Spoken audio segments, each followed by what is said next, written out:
दोस्तों, स्वागत है आपका अर्पित मैथ्स मैनिया में। आज है डे 14 अपनी यूपीएसआई 350 प्लस टारगेट सीरीज का।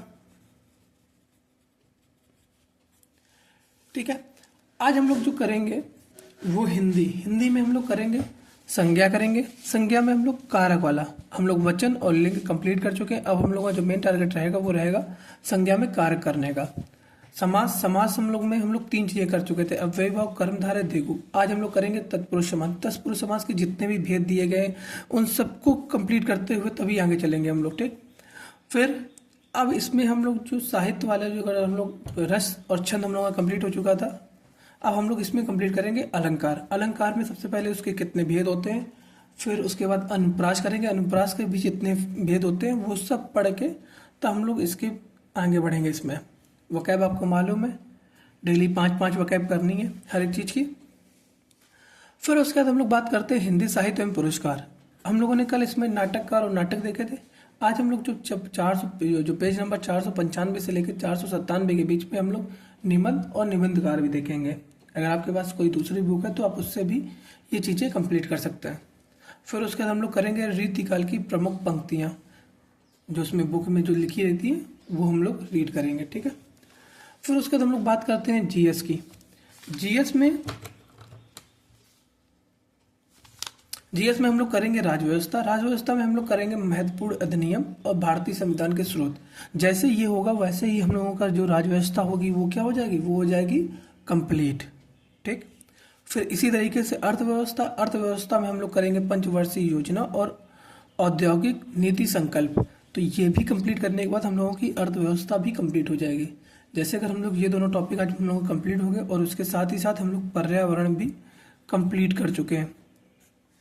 अब इसके बाद जो हम लोग अगर हम लोग हिस्ट्री का, या अब हम लोगों का जो मेन टॉपिक रहेगा, मेन टॉपिक हम लोगों का बायो और जियोग्राफी रहेगा, जिसको हम लोग बुक से करेंगे। बाकी सबके हम लोग 1 शॉट लेक्चर देखेंगे।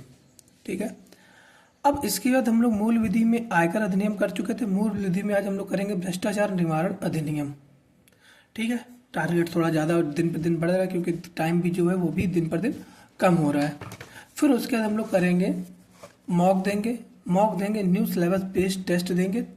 टेस्ट नंबर 3 ये हम लोग देंगे टेक्स्ट बुक से। आप अपना स्कोर कमेंट सेक्शन में कमेंट कर सकते हैं। और उसके बाद हम लोग जो रहेगा मैथ और रीजनिंग का, ये हम लोग जो सेम पैटर्न फॉलो कर रहे थे, 5-5 क्वेश्चन जो डेली का कर रहे थे। मतलब मैथ में कैसे कर रहे थे, 5-5 क्वेश्चन हर एक टॉपिक के ले रहे थे, उसको कर रहे थे और उसी के साथ एक सेक्शनल दे रहे थे। रीजनिंग में हम लोग केवल सेक्शनल दे रहे थे। आप ये लोग कर सकते हैं, जैसे आप को जो टॉपिक में जिसके आपके रेगुलर क्वेश्चन गलत हो रहा है, आप उस टॉपिक का 1 शॉट देख सकते हैं। आप मुझे बता दीजिए कि आपको इस टॉपिक में पर्टिकुलर इस टॉपिक में दिक्कत है, तो मैं उसका कोई अच्छा सा वीडियो होगा किसी भी टीचर का, मैं वो आपको सजेस्ट कर दूंगा। ठीक है, मेन जो फोकस रखना है वो हम लोगों का हिंदी में रखना है, क्योंकि जो मेरे भी हिंदी में लेस देन 17 मार्क्स आ रहा है। कभी 65 हो जाता है, कभी 60 हो जाता है, कभी 77 भी हो जाता है। तो मुझे हिंदी पे मुझे जो अपना है मेन फोकस रखना है। और जीएस का तो मैं वैसे भी ले के चल रहा हूँ, जीएस तो मेरी वैसे भी बेकार है। मैथ रीजनिंग पे ही फोकस रहेगा। मैथ रीजनिंग और हिंदी पे ज़्यादा फोकस रखना है हम लोगों को। इसमें हम लोगों को हर एक सेक्शन में 90 प्लस मार्क्स, 95 मतलब 90 प्लस तो करने ही करने हैं। 90 प्लस तो कम होना ही नहीं चाहिए। ठीक है दोस्तों, मिलते हैं हम लोग नेक्स्ट टारगेट में।